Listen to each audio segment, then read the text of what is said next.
SSP को या police को कभी भी एप्लीकेशन लिखनी है तो उसमें सेक्शंस का मेंशन नहीं करना है।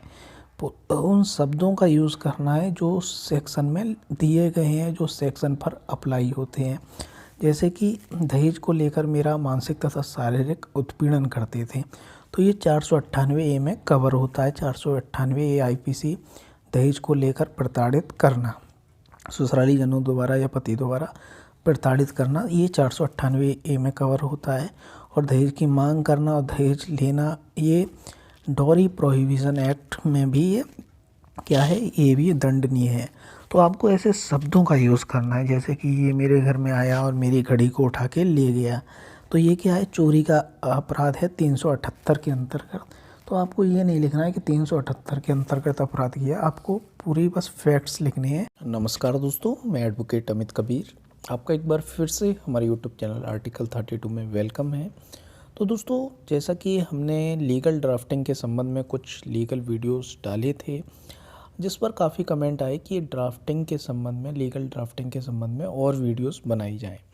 इसीलिए हमने इस दिशा में काम करने का सोचा, क्योंकि जो नए एडवोकेट्स आते हैं तो जो बेसिक चीज़ें होती हैं कि किस तरीके से कहाँ पर जो उच्च अधिकारी है उसका कहाँ पर किस तरीके से नाम लिखना है, जो न्यायालय का नाम है वो कहाँ लिखना है, और प्रार्थिया के संबंध में जो उसका एड्रेस है किस तरीके से लिखना है, और भी जो पार्टिकुलर्स हैं वो किस तरीके से कहाँ लिखनी है, और क्या क्या चीज़ें ड्राफ्टिंग में किस ड्राफ्टिंग में क्या क्या चीज़ें, बेसिक चीज़ें होनी चाहिए। तो एक आपको एक आइडिया मिल जाए, एक पिक्चर बन जाए आपके माइंड में कि आपको इसके संबंध में ड्राफ्टिंग करनी है तो आपको क्या करना है, और किसी अन्य के संबंध में ड्राफ्टिंग करनी है तो क्या करना है। तो फ्रेंड्स, हम शुरू करते हैं और आज हम देखेंगे कि वरिष्ठ पुलिस अधीक्षक, मतलब कि senior superintendent of police, short में बोले तो SSP, senior superintendent of police, इसके जो कि ज़िले का सबसे बड़ा पुलिस अधिकारी होता है, higher ranking police officer in a district. तो ज़िले में जो ये सबसे बड़ा पुलिस अधिकारी होता है, तो हम जब थाने में जाते हैं, थाने में हमारे साथ कोई अपराध घटित होता है, जब हम थाने में जाते हैं, जब कोई कार्रवाई नहीं होती है, तो फिर हम क्या करते हैं, हमें एसएसपी के पास जाना होता है, या एसएसपी को स्पीड पोस्ट के माध्यम से, रजिस्टर्ड पोस्ट के माध्यम से उसको जो घटना हुई है उसका सबस्टेंस भेजना होता है। तो ये सीआरपीसी के में दिया ही हुआ है, सेक्शन 154 के अंतर्गत दिया गया है। एफआईआर दर्ज कराने के लिए आप थाने में जाते हैं तो क्या आपको करना है वो 154 में बताया गया है, और तब भी आपकी सुनवाई नहीं होती है तो 154 सबसेक्शन 3 सीआरपीसी में बताया गया है कि आपको एसएसपी को सूचित करना है, नोटिस कराना है, by speed post, by registered post, और आप खुद मिल के भी आप अपना प्रार्थना पत्र ले जा सकते हैं और दे सकते हैं एसएसपी को।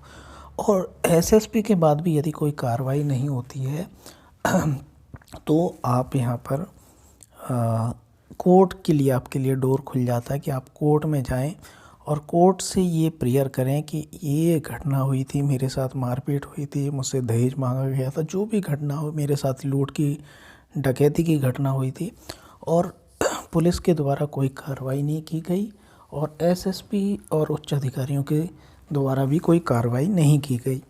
तो फ्रेंड्स, तो कोर्ट वहाँ पर 156(3) सेक्शन 156 ऑफ सीआरपीसी के अंतर्गत ये एसएसपी को जो थाना अध्यक्ष है एसएचओ है, उसको ये आदेश देगी कि इस व्यक्ति की एफआईआर लिखें और इसमें विवेचना शुरू करें, इन्वेस्टिगेशन शुरू करें।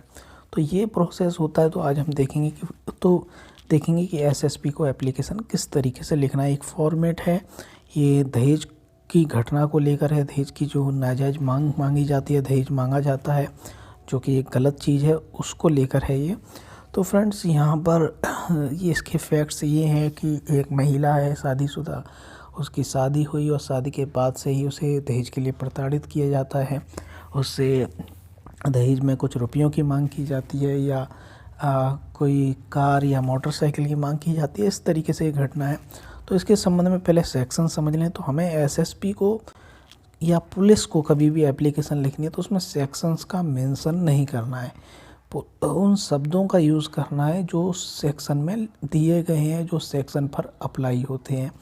जैसे कि दहेज को लेकर मेरा मानसिक तथा शारीरिक उत्पीड़न करते थे, तो ये 498 ए में कवर होता है। 498 ए आईपीसी दहेज को लेकर प्रताड़ित करना, ससुराली जनों द्वारा या पति द्वारा प्रताड़ित करना, ये 498 ए में कवर होता है। और दहेज की मांग करना और दहेज लेना, ये डॉरी प्रोहिबिशन एक्ट में भी ये क्या है, ये भी दंडनीय है। तो आपको ऐसे शब्दों का यूज़ करना है, जैसे कि ये मेरे घर में आया और मेरी घड़ी को उठा के ले गया, तो ये क्या है, चोरी का अपराध है 378 के अंतर्गत।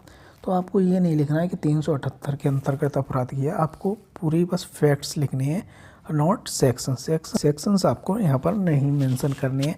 जब कोर्ट में आप 156(3) का प्रार्थना पत्र देंगे, एसएसपी के पास गए, वहाँ भी कोई कार्रवाई नहीं हुई, तो आप कोर्ट में जो प्रार्थना पत्र देंगे उसमें आप सेक्शंस लिखेंगे और घटना भी लिखेंगे। लेकिन जो भी उच्च अधिकारियों के सामने, चाहे राष्ट्र सेवा, राष्ट्रीय मानव अधिकार आयोग हो, महिला आयोग हो, SC ST आयोग हो, कोई भी जो हायर रैंकिंग ऑफिसर हैं, जो थाना अध्यक्ष है, पुलिस को जो है एप्लीकेशन देते हैं, उनमें आप सेक्शंस का जिक्र नहीं करेंगे।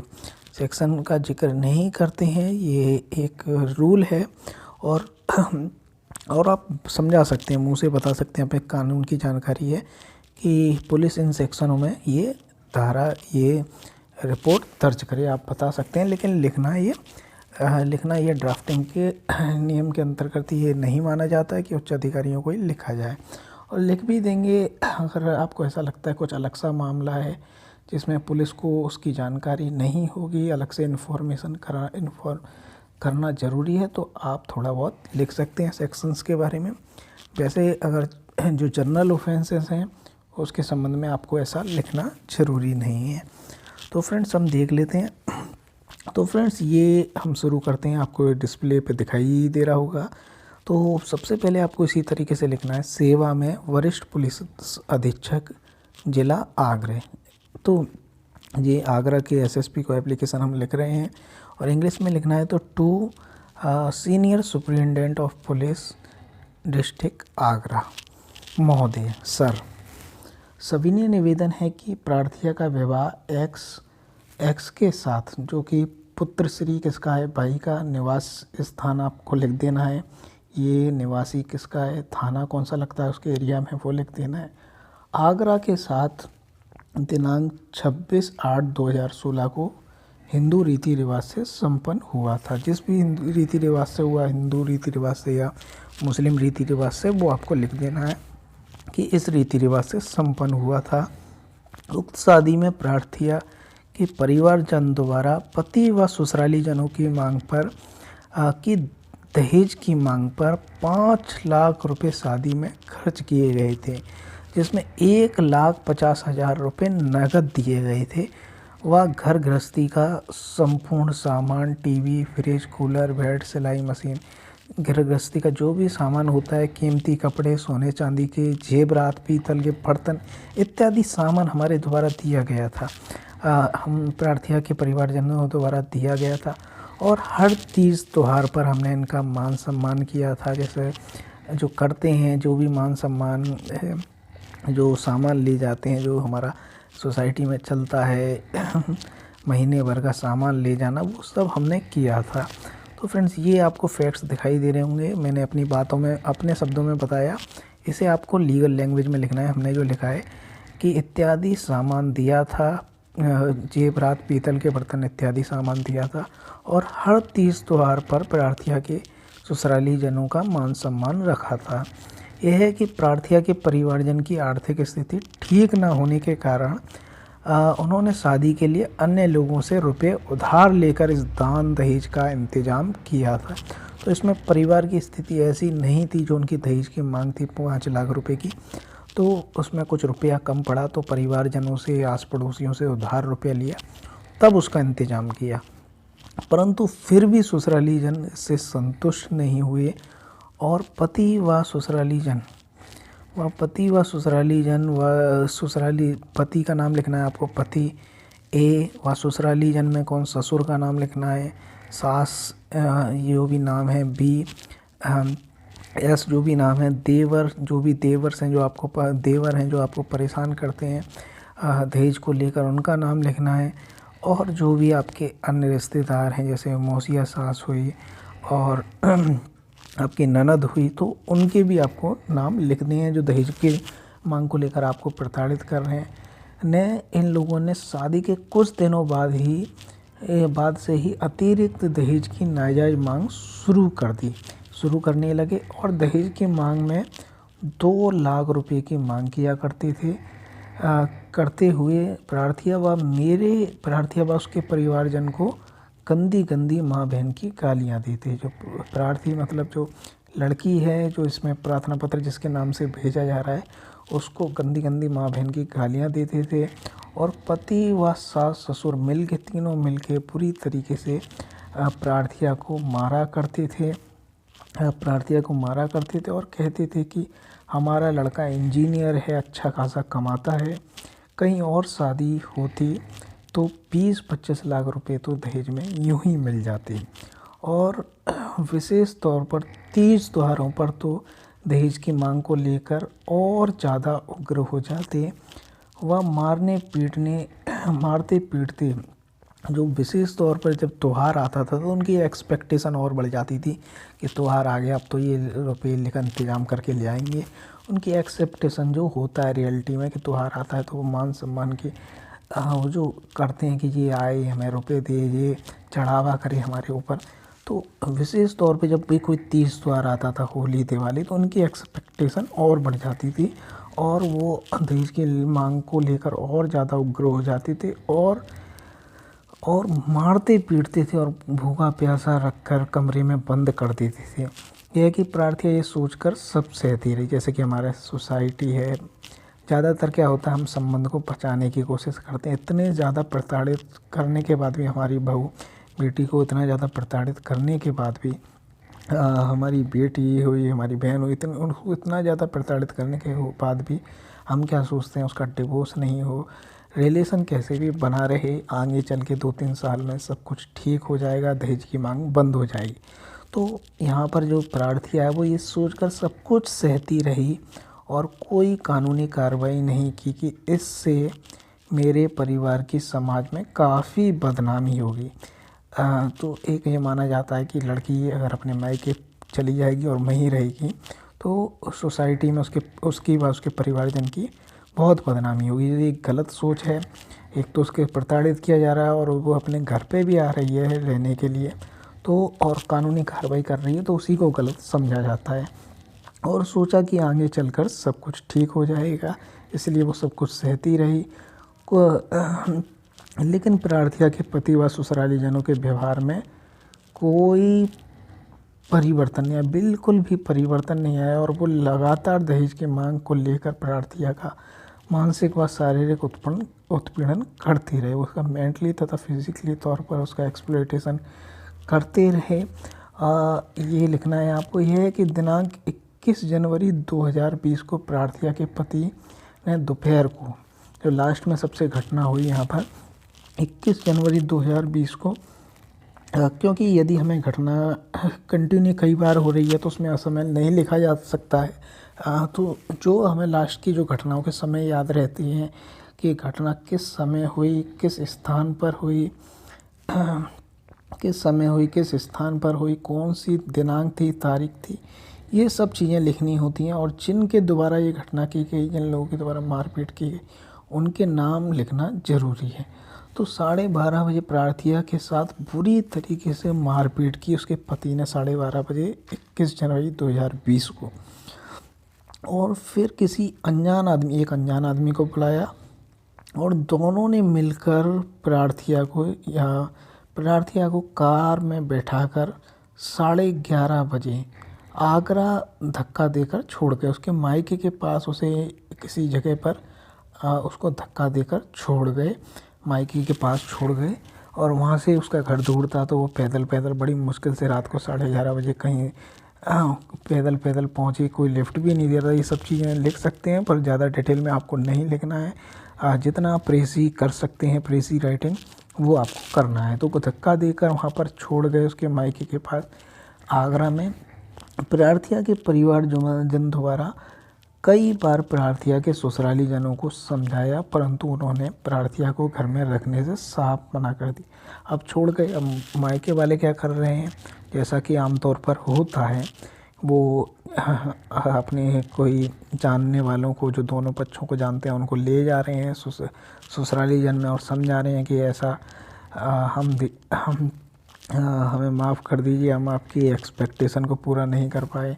ये वो समझाने की कोशिश कर रहे हैं कि इसे रख लीजिए, आगे से कोई शिकायत का मौका नहीं देंगे, धीरे धीरे हम आपकी मांग को पूरा कर देंगे। लेकिन उनके समझ में कुछ नहीं आया, उन्होंने उसको रखने से साफ मना कर दिया और कहा कि 2 लाख रुपये, यहाँ पर 2 लाख लिख गया, 1.5 लाख रुपये पहले लिखा था, तो 1.5 लाख रुपये ही हमें यहाँ पर लिखना है। 1.5 लाख रुपये लेकर आओगी, जब तुम 1.5 लाख रुपये लेकर आओगी, जब तुम्हारी बेटी 1.5 लाख रुपये अपने साथ लेकर आएगी, तभी हम उसे घर में घुसने देंगे, रहने देंगे, अन्यथा नहीं रहने देंगे। ये आपको लिखना है। इस लास्ट में जो इम्पोर्टेंट लाइन्स हैं, जो सेम ज़्यादातर रहेंगी, वो आपको देखना है। इस प्रकार प्रार्थिया व उसके परिवार का जीवन बर्बाद की कगार पर है। ये आपको अपनी तरफ से लिखना है। और जो कॉमन लाइन है वो अब शुरू होंगी।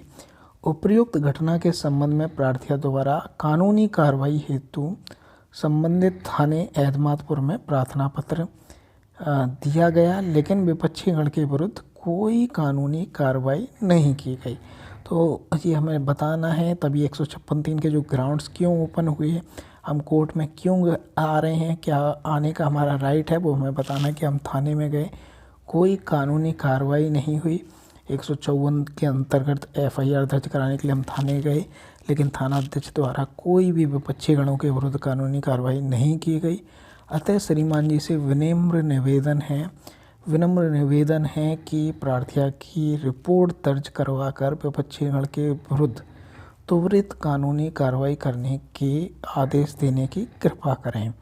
तो ये कॉमन लाइन है, आपको लिखनी है SSP एप्लीकेशन में। यहाँ से उपयुक्त घटना के संबंध में ये आपको ये लिखनी है लाइन है कि उक्त, मैं एक बार और पढ़ देता हूँ कि उपयुक्त घटना के संबंध में प्रार्थिया द्वारा कानूनी कार्रवाई हेतु संबंधित थाने एतमादपुर में कई बार गए, प्रार्थना पत्र दिए, लेकिन कोई भी विपक्षी गणों के विरुद्ध कानूनी कार्रवाई नहीं हुई। अब आपको लास्ट में प्रेयर करनी है, प्रार्थना। श्रीमान जी, विनम्र निवेदन है कि प्रार्थिया की रिपोर्ट दर्ज करवाकर विपक्षी गण के विरुद्ध त्वरित कानूनी कार्रवाई करने के आदेश देने की कृपा करें। ये आपको कॉमन लाइन लिखनी है, आपकी अति कृपा होगी।